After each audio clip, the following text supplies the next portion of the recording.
소방공무원 수험생 여러분 안녕하십니까. 소방학개론 강의를 진행하는 이종호라고 합니다. 자, 이번 시간에는요 저희 이제 심화이론 체크하기 한번 또 진행을 해보도록 하겠습니다. 자, 연기 내 유해가스의 분류라고 나와 있는데, 이게 이제 앞에서 우리가 분류했던 거, 앞에는 이제 따로 분류가 없었죠. 그냥 일산화탄소, 이산화탄소, 뭐 시아노수소에서 쭉 나와 있었고, 나머지 이제 뭐 아크릴로레인, 포스겐에서 쭉쭉쭉쭉 이제 나와 있었는데, 우리가 분류를 할 때 이렇게 두 가지로 또 분류를 하기도 한대요. 그래서 마취성 가스와 자극성, 어떻게 보면 약간 독성이 높은 가스다라고 생각을 하시면 되는데, 마취성 가스 같은 경우는 제일 큰 영향을 미치는 게 이것 때문에. 그럼 질식에 관련된 가스 가장 대표적인 게 일산화탄소. 예, 뭐와 결합을 해서 헤모글로빈과 결합을 해서 사람을 질식에 이르게 할 수 있다. 자, 헤모글로빈과 결합을 하진 않지만 질식을 이르게 할 수 있는 게 누구예요? 시안화수소였죠. 그렇죠? 그리고 이산화탄소도 마찬가지. 이것도 결국은 뿌려지게 되면 산소 농도가 낮아진다 그랬죠. 그죠? 그러니까 결국 이것도 사람을 질식에 이르게 할 수 있다. 호흡 속도를 빠르게 한다라고 제가 말씀을 드렸죠. 자, 근데 그게 아니고 이제 사람 신체에 직접적으로 자극이나 또는 독성이 너무 강해서 직접적인 피해를 주는 것들이 눈이나 피부 등에 자극을 주는 가스들이 이런 애들이 있대요. 그러니까 이거를 어떻게 생각하시면 되냐면 예외의 모든 가스는 다 여기 들어간다라고 생각하시면 돼요. 그래서 이런 것들이 이제 분류로 옳지 않은 거, 마취성 가스는 마취성 가스끼리, 자극성 가스는 자극성 가스끼리, 이런 분류 문제도 나올 수 있겠죠. 근데 아직은 그렇게 나온 적은 없습니다. 아셨죠? 아직은 없으니까 이런 것들이 있다라는 거고. 자, 이제 두 번째, 요것도 이제 처음 나오는 개념일 텐데 꼭 보십시오. 단층이라는 말. 자, 연기의 단층이란 연기층이 따뜻한 공기층 하부에 층화되어 천장에 도달하지 못하는 현상이다 라고 되어 있습니다. 그럼 여기 봐보세요. 연기의 단층이란 연기층이 따뜻한 공기층 하부에 층화가 돼서 천장에 도달하지 못하는 현상이다. 그러니까 이게 무슨 말이냐면, 아니 불이 났어요. 그럼 연기가 쭉쭉쭉쭉 올라가서 천장 쪽에 빨리 가서 감지기라던가 또는 스프링클러 헤드를 동작을 시켜줘야 될 거 아닙니까? 그래야 화재 신호가 들어갈 테니까요. 맞습니까? 자, 근데 이게 위에까지 올라가지 못한대요. 그 이유가 있습니다. 내가 예를 들어 햇빛이 많이 드는 곳이래. 또는 난방을 하고 있었대요. 그러면 정말 뜨거운 공기가 위쪽에 이렇게 모여 있을 수 있다고, 위쪽에. 자, 근데 연기도 마찬가지예요. 이 뜨거운 공기가 불 쪽에선 뜨겁지만 얘가 올라오면 올라올수록 온도가 계속 어떻게 될까요? 점점 하강을 하겠죠. 온도가 계속 낮아지다 보니까 올라갔더니 이미 모여있던 요 뜨거운 공기보다 요 연기가 저 초록색보다 저온인 거야. 그럼 위로 올라가지 못하고 얘가 밑에 이렇게 쌓이겠죠. 그쵸? 그럼 어떻게 돼요? 얘가 동작을 안 하겠죠. 무슨 말씀인지 아시겠습니까? 그래서 연기 단층이라는 건 뭐냐, 위쪽에 이미 쌓여있던 뜨거운 공기에 의해서 연기가 상부까지 올라가지 못하는 현상을 우린 연기의 단층이라고 얘기한대요. 그럼 발생 과정 보십시오. 화재 시 발생한 연기 온도는 위로 올라갈수록 점차 저하된다. 제가 아까 얘기했었죠. 올라가면 올라갈수록 점점 떨어진다고, 온도가. 그리고 여기 창문이 달려있으면 겨울이면 차가운 공기가 계속 들어올 수 있잖아요. 그럼 이거 온도 계속 떨어지겠죠. 그리고 이미 천장 부분에는 추우니까 난방이나 또는 이제 외부 햇볕에 의해서 이미 뜨거워진 공기가 위쪽에 층을 형성하고 있다고요.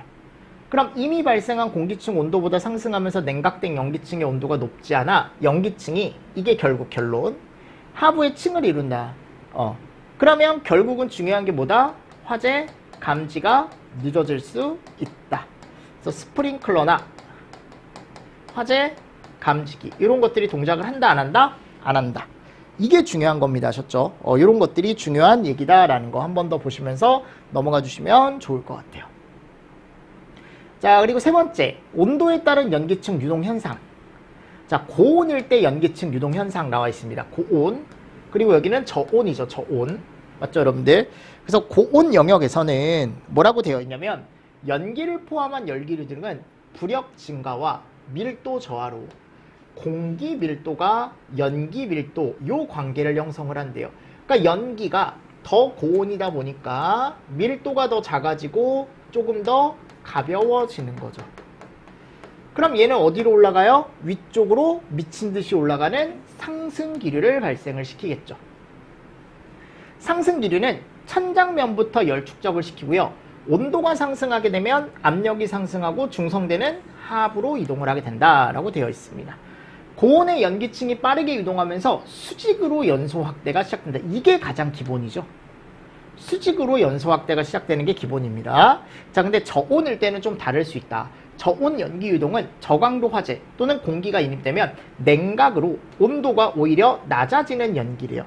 그러니까 이게 연기가 온도가 높아지는 게 아니고 온도가 이미 발생을 했는데 오히려 외부 기류나 이런 거에 의해서 낮아진대요. 그럼 저온 연기는 뜨겁지 못하니까 위로 올라가지 못하는 거죠. 그래서 어디로 이동한대요? 수평으로 이동한대. 또 아까 얘기했던 연기 단층화를 유발할 수 있다. 맞죠? 자, 이렇게 되면 어떻게 되냐면 이게 또 여러분들 이렇게 생각하시면 돼. 얘가 위에 뜨거운 공기 때문에 위까지 못 올라가니까요. 아래쪽으로 계속 쌓일 거거든요. 그럼 내 눈높이까지 왔을 때 이게 보여 안 보여? 안 보여. 아니, 앞으로 가는데 안 보여. 그치? 앞으로 가는데 안 보여. 그래서 이런 것들이 또 영향을 미칠 수 있다. 그러니까 고온이든 저온이든 위험하다라는 거야. 무슨 말씀인지 아시겠습니까? 그래서 요거 무슨 얘기인지 아시겠죠? 한 번씩 꼭 읽어보십시오. 그래서 가시도 저하로 인해서 앞쪽을 볼 수 있는 어떤 우리가 이제 가시거리라던가 또는 가시도 이런 것들이 조금 떨어질 수 있다라는 거 한 번 더 정리를 해주시면 좋습니다. 자, 됐고요. 이제 네 번째 한번 가보도록 하겠습니다. 이게 요번에 시험 문제가 나왔는데 화재에서 방출되는 복사열의 양을 결국 Q를 얘가 복사열이거든요. 뭘로 나눴대? 면적으로 나눴대. A.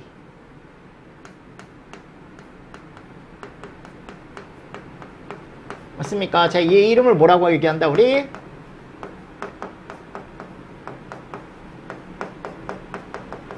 그죠? 그래서 단위가 일반적으로 얘가 킬로와트로 나오게 되어 있습니다. 또는 와트로 나올 수도 있어요. 근데 보통 이 열 방출률이라는 걸 보통 킬로와트로 단위를 주기 때문에 만일 와트로 주어져 있으면 그냥 와트로 푸시면 됩니다. 아셨죠? 그래서 복사 연료소금 보세요. 결국은 얘도 Q고 여기 밑에가 뭐예요? A죠. 됐죠? 자, 근데 이거를 여러분들 잘 생각을 해보셔야 될 게 뭐냐면 내가 대류도 그렇고 전도도 그렇고 어차피 복사 연료소 구해라라고 하면 아래에다 뭘 나눠주면 된다 그랬어요? 면적을 나눠주면 된다 그랬잖아. 근데 걔는 뭐가 있었어요? 물체가 있었잖아요. 근데 얘 물체가 있어요? 없어요? 없죠. 자, 보세요. 고체는 그래서 내가 만약 전도다라고 하면은 여기다가 그냥 벽의 면적 또는 고체 면적을 그냥 넣어주면 되는 거고 대류다라고 얘기하면은 그 대류에 의해서 영향을 받는 그 물건의 면적 넣어주면 되는데 얘는 그게 없다고. 그래서 뭐를 넣어주래? 화염 면적을 넣어주래. 불의 면적을 넣어주래요. 맞죠, 여러분들? 그래서 내가 얘가 예를 들어 만일 여기 불이 이렇게 나왔다라는 거야. 불이 화염이 이렇게 나왔는데 문제에서 뭐를 주냐면 여기 물체를 이렇게 줄 거예요. 가연물이겠죠, 가연물. 그럼 이 가연물에 그죠? 영향을 주는 복사 연료속을 구해라 라고 한다면 자, 틀림없이 화염에서 나오는 열량이 있을 거란 말이야. 그럼 이 열량은 당연히 얘한테 영향을 주겠죠. 그래서 열량은 꼭 있어야 돼. 걔가 이제 방출률이죠, 방출률. 그래서 걔를 넣어주는데 뭐 얘는 문제에서 무조건 줄 겁니다. 자, 그리고 얘를 잘 보십시오. 분출률, 분율. 얘가 이제 효율이라고 생각하시면 돼. 그러니까 이게 최근에 시험 문제가 나왔을 때 얘가 50% 이렇게 나왔을 거예요. 그럼 50%면 내가 얘가 예를 들어 뭐 120이래. 그럼 난 이 120이 얘한테 직접적으로 가는 게 아니고 다 가는 게 아니고 중간에 손실이 한 50% 정도 있다라는 거예요. 그럼 직접적으로 가는 건 몇 정도 간다? 60 정도 간다라는 거지, 내 말은. 아셨죠? 그래서 이 효율을 줄 거예요. 분출률을 줄 겁니다. 그럼 50이면 난 거기다가 0.5를 대입을 하는 거예요, 여러분들. 아셨죠? 자, 그리고 아래에 화염 면적이라는 걸 넣어주랍니다. 근데 이 화염 면적이 얘 자체의 면적이 아니다. 얘 자체의 면적이 아니고 결국 얘가 영향을 받는 건 눈에 보이지 않는 어떤 전자파 형태잖아요. 그죠? 그래서 뭐를 주냐면 얘를 줘요. 요 거리. 그래서 화염과 어디 사이의 거리? 가연물 사이의 거리를 준다고요. 맞죠, 여러분들? 그래서 화염과 가연물 사이의 거리를 주고 요때 요 면적 우리가 요 면적이죠. 결국은 보세요. 불이 이렇게 있으면 여기가 이제 가연물이 이렇게 있을 거란 말이야. 맞나요? 그럼 이 거리를 준단 말이야. 그럼 얘를 R로 보고 우리가 얘를 구형태로 보는 거야. 구형태로. 그러니까 결국 얘한테만 영향을 주는 게 아니고 이쪽으로도 영향을 줄 수 있고 위로도 영향을 줄 수 있고 아래로도 영향을 줄 수 있고 옆으로도 영향을 줄 수 있으니까 얘를 구로 봐서 요 R거리 있죠. R거리. 얘를 반지름으로 그냥 보는 거야. 즉 어디와 어디 사이의 거리? 요 화염과 가염물 사이의 거리를. 아셨죠? 그래서 이 공식을 우린 A를 넣어줄 때 이런 식으로 넣어주시면 된다. 됐나요? 그래서 이 화염 면적이라는 건 여기 R을 따질 때 이 R은 얘의 어떤 면적이나 얘의 지름이나 반지름이 아니고 화염과 뭐와 사이의 거리? 가염물과의 거리. 얘를 뭘로 보라고 여러분들? R로 보라고. R로. 아셨죠? 이게 한번 시험 문제가 나왔어요. 근데 이게 아까 제가 얘기했잖아요. 구면 얘인데 이게 원주율이거든요. 파이. 이게 3.14 해가지고 쭉쭉쭉쭉 나가는데 선생님 그럼 이거 계산기를 어떻게 합니까? 그래서 시험 문제 얘 그냥 몇으로 보라 그랬어요. 이번에. 그냥 3으로 봐라 라고 했어요. 3으로. 그러면 뭐 충분히 이해가 되죠. 그리고 R값이 1인가로 나왔을 거예요. 제가 기억하기로. 그죠? 이제 그런 식으로 해서 이제 문제가 하나 나왔었는데요. 이런 문제가 뭐 또 나올 수 있죠. 그러니까 제가 이제 찝찝한 건 뭐냐면 틀림없이 여기서 이제 뭐가 나왔어요? 복사연료속이 나왔잖아요. 그러면 아까 얘기했던 전도 맞습니까? 대류도 충분히 나올 수 있다라는 거고 근데 거기는 더 쉬운 게 뭐냐 요 A가 이런 식으로 애매하게 안 준다고요. 여러분들 그냥 그 물체의 면적을 그냥 그대로 준다고요. 열 전달 면적, 열 대류 면적을 그냥 주면 그 면적 그대로 넣어주시면 돼요. 아셨죠? 더 쉽게 나올 거야 그게. 대신에 공식은 당연히 알고 있어야겠지. 공식을 모르면 문제를 풀 수가 없어요. 무슨 말씀인지 아시겠죠? 그래서 그런 식으로 정리를 조금 잘 해주시면서 넘어가 주셔라 라는 거고요. 5번째 이제 피스톤 효과입니다. 자 이거 뭐라 그랬어요? 자 이게 예를 들어 그죠? 엘리베이터래 엘리베이터. 건축물 내부에서 근데 이거 승강기입니다. 승강인하가 아니고 승강기나 지하철 및 전철이 이동하면서 강제적으로 기류가 형성되는 현상을 얘기하는데 여기 안에 엘리베이터가 있는데 얘가 이제 위쪽으로 올라간대요. 예를 들어 정말 빠른 속도로 올라갈 거 아니에요. 그럼 여기가 플러스 압이 형성이 되고 얘가 지나가고 난 뒤에 이 남는 부분은 얘보다는 마이너스 압력이 형성된다고요. 그럼 내가 여기 만약 화재층에서 불이 났어요. 그럼 여기 연기가 납니다. 그럼 이 연기는 요 마이너스 압력 쪽으로 들어가요. 왜냐면 여기가 빈 곳이니까 어떻게 보면 되게 낮은 압력이니까. 얘는 상대적으로 높은 압력이겠죠. 그렇죠? 얘가 들어가서 얘가 올라가면서 위쪽으로 플러스 압력이 된다 그랬잖아요. 그럼 요 마이너스 압력이 어디 쪽으로? 얘를 타고 그냥 끝쪽을 타고 위로 같이 올라가는 거예요. 같이. 지하철도 마찬가지예요. 그죠? 그러니까 승강기나 지하철이 이동했을 때 승강기는 아래에서 위로 또는 위에서 아래로 연기를 확산시킬 수 있는 거고 지하철은 옆으로, 수평으로 어떻게 보면 화염이라던가 또는 연기를 확산을 시킬 수 있는 요인이 될 수 있다는 거죠. 그죠? 이런 것들이 나와 있습니다. 같이 보시면서 넘어가 주시면 좋다. 자, 그리고 6번째 현열과 잡열. 자, 이거는 그래프를 좀 보실 수 있으면 좋을 것 같아서 제가 넣어놨어요. 이게 예전에 가보면 간부기출 같은데 이런 그래프가 나와요. 실제로 출제가 됐었습니다. 아셨죠? 그래서 여기 Y축은 지금 온도예요. 온도. 자, 이 X축은 지금 뭡니까? 열량이죠. Q. 맞죠? 그래서 오른쪽으로 가면 갈수록 이제 열량값 들어가 있고 얘가 중요한 거야. 여기가 이제 온도인데 자, 내가 만일 물을 가정으로 합시다. 이 물체가 물이다 라고 한다면 자, 물이 여기 지금 0도씨 기준으로 해서 아래쪽 같은 경우는 무슨 상태로 있을까요? 얼음 상태로 있겠죠. 그러다가 0도에서 100도씨 상태는 물일 거고 자, 100도씨 이상으로 올라간다? 그럼 뭐가 돼요? 이제 수증기가 되는 거죠. 맞나요? 이렇게 세 가지 지금 상태가 나와 있는 거죠. 그래서 내가 만일 0도보다 작다라고 한다면 이렇게 작다라고 한다면 얘는 얼음 상태일 거라고. 맞습니까? 자, 근데 지금 이쪽에 갔을 때 뭐 내가 예를 들어 여기가 마이너스 20도라고 할게요. 그럼 마이너스 20도에서 온도가 몇 도가 됐어요? 지금 0도가 됐죠.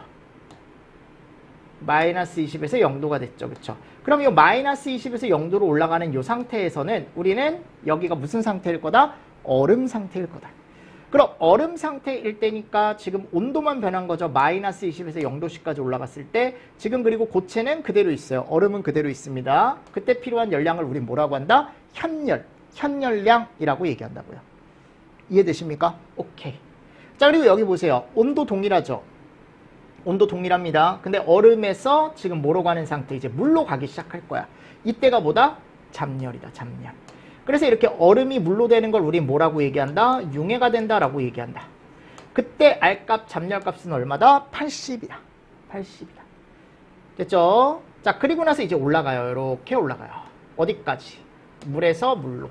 0도에서 100도로. 그죠? 여기도 얼음 상태였죠. 물에서 물로 가는 거죠. 상태 액체에서 액체로 동일한데 온도만 올랐어요. 여긴 그럼 뭐다? 현열이다. 그죠? 맞죠? 그리고 요 물에서 수증기. 물에서 수증기로 가기 시작할 거다. 액체에서 어디로? 기체로 가기 시작하네. 그럼 이때 온도는 100도씨로 일정한데 뭐가 변해요? 상태가 변했죠. 그쵸? 요때를 우리가 잠열 또는 기화잠열, 증발잠열 이런 식으로 얘기를 하는 거고 이쪽은 이제 또 현열이 되겠죠. 수증기 쪽은. 뭐 예를 들어 뭐 여기가 200도다라고 한다면 100도씨의 수증기가 200도씨의 수증기가 되는 과정. 맞죠? 그래서 현열과 잠열에 대해서 여러분들이 좀 구분을 조금 해주실 수 있어야 된다. 그래서 얘를 싹 비워놓고 이거를 안 주는 거야, 여러분들. 그래프를 그냥 볼 줄 알아야 된다라고 했으니까 얘네들을 자 보세요. 이걸로 칠할까요? 검정색으로 한번 칠해볼까? 이걸 안 주는 거야, 이거를. 요걸 안 주는 거지. 이거 안 주는 거야, 이거를. 이거 안 줘요. 온도는 당연히 줄 거고 이것도 안 줘요, 당연히. 안 줍니다. 안 줍니다. 안 줘요. 안 줍니다. 안 줘요. 안 줘요. 이렇게 다 비워놓고 이제 문제에서 뭐 예를 들어 뭐 여기 알파벳 A, B, C, D 막 이런 식으로 나와요.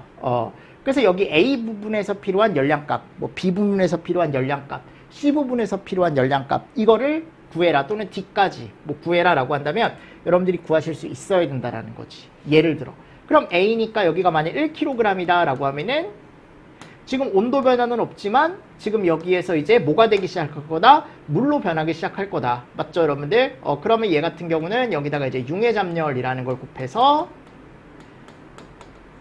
80이라는 열량값이 필요할 거다. 그죠? 이런 식으로 구하는 거야. 여긴 또 시멘트잖아요? 그럼 100도 온도차 고려해서 여러분들 1kg 해가지고 물이니까 1 곱해서 100 들어갈 거고. 그죠? 물에서 수증기는 단순하게 이제 증발하는 거니까 539. 됐습니까? 이런 식으로 여러분들이 채워나갈 수 있게 그래프를 좀 보실 수 있어야 된다고. 뭐가 현열을 얘기하고 뭐가 잠열을 얘기하고. 아셨죠? 그래서 요거 나중에 이제 제가 이제 문풀 교재 우리 나중에 풀 때 간부기출 문제를 제가 요번에는 수록을 할 거예요. 그럼 간부기출 문제가 수록이 됐을 때 여러분들이 그 간부기출 문제를 한번 풀어보면 이런 식으로 시험 문제가 나왔었구나 라는 걸 아실 수가 있을 겁니다. 아셨습니까? 네, 잘 정리를 해주시면 좋다. 됐죠? 그래프만 보실 수 있으면 됩니다. 자, 그리고 이제 뒤쪽에 OX로 정리하기 한번 가보도록 하겠습니다. 자, 여기 가보시면 기본 OX가 나와 있고 뒤쪽에 또 기출 OX가 나와 있을 거예요. 그쵸? 그럼 기본 OX부터 한번 같이 가보도록 하겠습니다. 자, 연소 생성물에는 연소가스, 연기열, 불꽃 등이 있다. 오케이. 두 번째, 연소가스 중 불완전 연소 시 산소 부족으로 발생하고 헤모글로빈과 결합하여 혈액의 산소 운반을 저하하는 건 일산화탄소다. 오케이. 세 번째, 자체적으로 독성은 없으나 다량 존재하면 호흡 속도가 막 이렇게 가빠질 수 있는 가스는 이산화탄소다라고 했는데 지금 이것도 마찬가지죠. 우리가 이산화탄소에 대한 대표적인 특징이고 네 번째, 무색가스로 달걀 썩는 냄새가 난다. 아니죠. 뭐예요? 황화수소죠. 맞습니까? 다섯 번째, 인체 대량 흡입 시 헤모글로빈과 결합하지 않고 질식을 유발하는 가스는 포스겐이다. 아니죠. 이거 뭐예요? 얘죠? 맞습니까? 자, 그리고 여섯 번째, 연기 유동 속도는 수평 수직 계단 순으로 나타난다. 정확하게 들어가 있죠. 됐죠? 조금 더 정확하게 얘기하면 5개 계단은 포함 안 되니까 그냥 실내 계단 이런 식으로 표현을 하는 게 좀 더 정확하겠지만 계단으로 하면 일반적으로 우리 실내 계단 얘기하니까. 자, 그리고 나서 7번, 감광 개수가 늘어나면 가시거리는 늘어나는 게 아니고 어떻게 돼요? 줄어들죠. 서로 반비례한다라고 했으니까요. 8번째, 최성기 화재층의 연기 농도가 나타날 때 감광계수는 10이다. 오케이. 9번, 고층 건물 연기 유동에 영향을 미칠 수 있는 요소로는 굴뚝, 풍압, 공기유통, 피스톤 이런 거 있다. 10번, 건물 내부와 외부의 온도 차이에 의한 압력차로 인한 건물 수평 방향의 공기 유동 현상을 굴뚝 효과. 수평 아니죠? 수직이죠? 11번, 실내 정압과 실외 정압이 같은 부분을 우리는 중성대라고 얘기한다. 그래서 압력이 같은 부분을 우리는 중성대라고 얘기하죠. 12번, 연기 제어 방식에는 힙의 차. 됐습니까? X 이렇게 가는 거지. 네. 다음 13번, 스프링클러에 대한 화재 감지기는 천장 제트 흐름을 안 되죠. 그리고 천장 제트 흐름은 초기 존재하고요. 맞죠, 여러분들? 이런 것들 잘 정리를 좀 해주시고. 15번, 천장 제트 흐름의 두께는 1에서 우리가 천장 제트 흐름 그냥 두께죠. 20%가 아니고 우리가 몇에서 몇? 우리가 5에서 한 12%다라고 제가 얘기를 했었죠. 그리고 가장 빠른 속도는 1% 내외 라고 제가 얘기를 했었고. 16번, 굴뚝 효과에 영향을 주는 인자에는 내벽의 기밀도가 있다. 그러니까 이것도 여러분들 어떻게 단순하게 생각하면, 그래, 내벽도 이게 누가 물어보더라고. 여기가 외벽이고 여기가 내벽이잖아. 그러니까 내벽도 영향을 줄 수 있을 것 같긴 한데 우리가 배운 건 외벽이니까 이런 시험 문제는 안 나올 것 같긴 한데 그래도 외벽의 기밀도로 여러분들 정리를 해가자고요. X. 17번, 화재 플럼에는 고온의 연소 생성물이 아래로 하강하면 안 되죠. 뜨거운 건 위로 올라가야지. 18번, 화재 플럼은 와류에 의한 난류 효과로 난류 확산은, 이거 층류로 바꿔놓을 수 있다고요. 난류라고, 난류. 5. 그죠? 19번, 중성대 위쪽은 실내 정압이 실외보다 높아 실내에서 기체가 외부로 유출되고 중성대 아래쪽에는 실외에서 기체가 유입이 되며 중성대 상부는 열과 연기로 가득 차고 하층부는 신선한 공기가 존재하게 된다. 이것도 맞는 얘기죠. 그죠? 20번, 화재 현장에선 중성대의 위치를 파악하여 배연 등의 소방활동을 해야 하며 배연 시에는 중성대 위쪽. 오케이. 21번, 비열이 낮은 물질일수록 연소가 잘 된다. 요것도 제가 아까 맞는 얘기다라고 설명을 드렸었고. 22번, 물질의 상태 변화 없이 온도 변화만 있을 때 필요한 열량을 현열량이라고 얘기한다. 그럼 온도 변화만 있으니까 시멘트, 현열량. 오케이. 제대로 들어가 있죠. 됐습니까? 23번, 물의 증발 잠열은 593이다. 아니죠. 539죠. 이거 헷갈리시면 안 돼, 절대. 539입니다.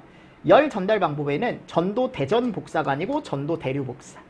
열 대류난 액체나 기체 상태의 분자가 직접 이동하면서 열 전달이 일어난다라고 얘기했었고, 복사에서 열 복사 에너지는 절대 온도의 4승에 비례한다라고 했었죠. 그쵸? 됐죠? 자, 그리고 기출 한번 보도록 하겠습니다. 포스계는 PVC 수지류가 탈 때 발생하며 허용 농도는 지금 여기 갔을 때 1ppm이다 라고 했는데, 이 PVC나 수지류가 탈 때 발생할 수 있는 가스는 우리가 포스겐이 아니고요. 포스겐 벌써 허용 농도가 다르잖아요. 지금 얘는 염화수소에 대한 설명입니다. 그리고 두 번째, 일산화탄소는 완전 연소가 아니고 무슨 연소? 불완전. 요거 완전 잘못돼 있죠. 두 개가 서로 바뀌어 있죠. 그죠? XX. 세 번째, 시아나수소에 대한 설명 제대로 들어가 있습니다. 네 번째, 자, 요거 뭐에 대한 거예요? 4번 암모니아에 대한 건데, 지금 딱 보니까 여러분들 냉동시설 냉매 제대로 들어가 있고 나일론. 오케이. 5번, 이거 염화수소에 대한 게 아니죠. 이게 뭐예요? 아크릴로레인에 대한 거지. 석유 제품이나 유지류라고 했으니까. 아크릴로레인. 6번, 연기 유동 속도는 수평보단 수직 방향이 더 빠르다. 오케이. 수직이 더 빠르죠. 감광계수는 가시거리에 반비례하죠. 8번, 건물 내부에 익숙한 사람이 피난 시 약간 지장을 느끼는 정도가 0.3. 오케이. 고층 건물에서 연기 유동을 일으키는 요인은 부력, 압력차, 굴뚝 효과, 공기수화 설비. 오케이. 제대로 들어가 있죠. 10번, 중성대는 실내화재 시 실내와 실외의 온도가 같은 면을 얘기한다. 온도가 아니고 압력이라고 정확하게 표현이 돼 있어야 돼요. 잘못된 겁니다. 11번, 굴뚝 효과는 건물의 내부와 외부의 온도 차이에 의해 내부의 더운 공기가 상승하는 현상이다. 맞죠? 뜨거운 공기가 위쪽으로 상승하는 현상이다 라고 되어 있고. 12번, 천장 제트 흐름의 두께는 천장에서 화염 높이의 5에서 12%. 제대로 들어가 있죠. 13번 이거 P에서 설치하면 된다 안 된다? 안 된다. 요거 대류 그죠? 14번 대류 제대로 들어가 있고 황화수소는 썩은 달걀 오케이.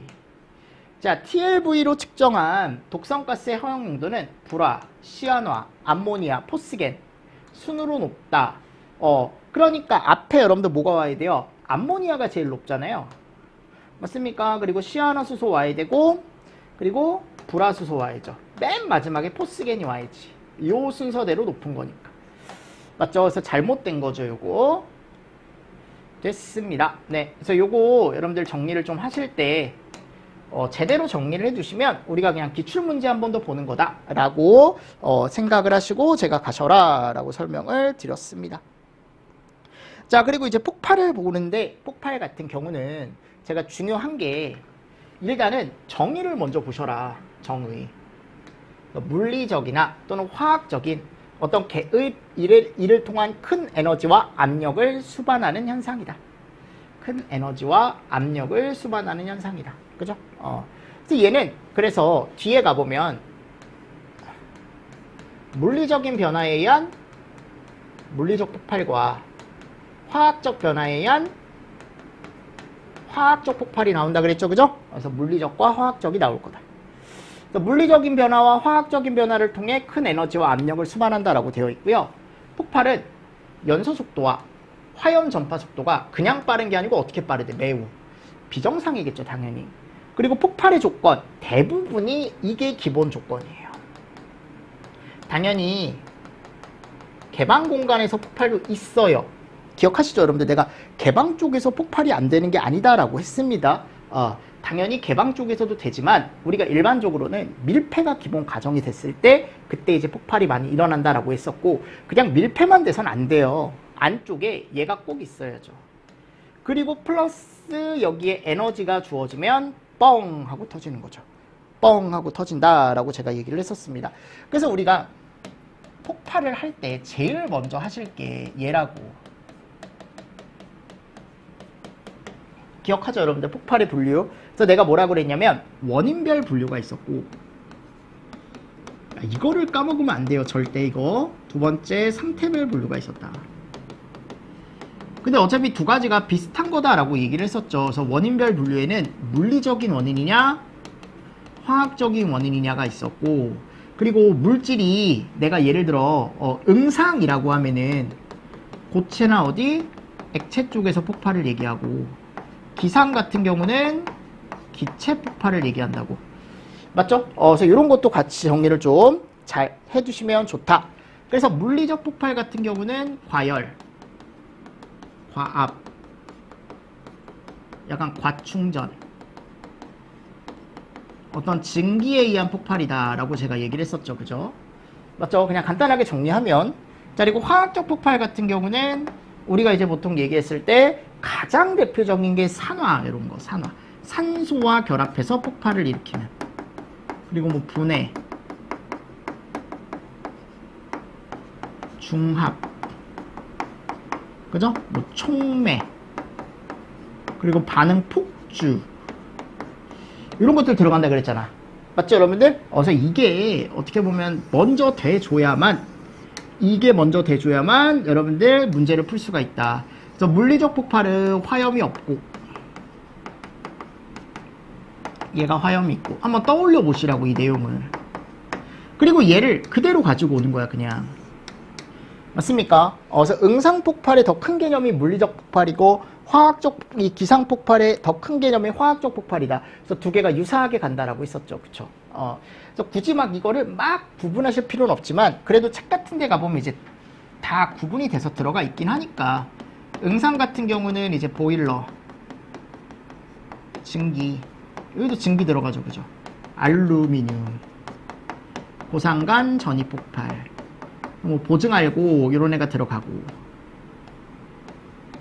맞습니까? 자, 그리고 기상 폭발에는 저 산화 폭발의 종류가 좀 자세하게 들어간다 그랬죠. 그래서 분해 그대로 들어가고 분해는 그대로 오고 산화 폭발에 뭐 가스 폭발, 분진 폭발, 분무 폭발 뭐 이런 것들이 있더라. 근데 우리가 이제 대표적으로 물리적 폭발이나 또는 응상 폭발, 그죠? 또는 이제 화학적 폭발이나 기상 폭발 쪽에서 시험 문제 잘 나오는 게 이제 하나씩 있는데, 응상 폭발 쪽에서 또는 물리적 폭발 같이 보시는 거야. 물리와 응상 쪽에 같이 들어가는 것 중에 영어로 이런 애가 있다. 이 진짜 잘 나오죠. 맞죠, 여러분들? 자, 그리고 기상이나 화학적 폭발 쪽에서 잘 나오는 게 요즘 요거 분진 폭발, 분해 폭발도 당연히 나오긴 하는데 최근 경향으로 보겠습니다. 분진 잘 나오죠. 그리고 얘 잘 나와요.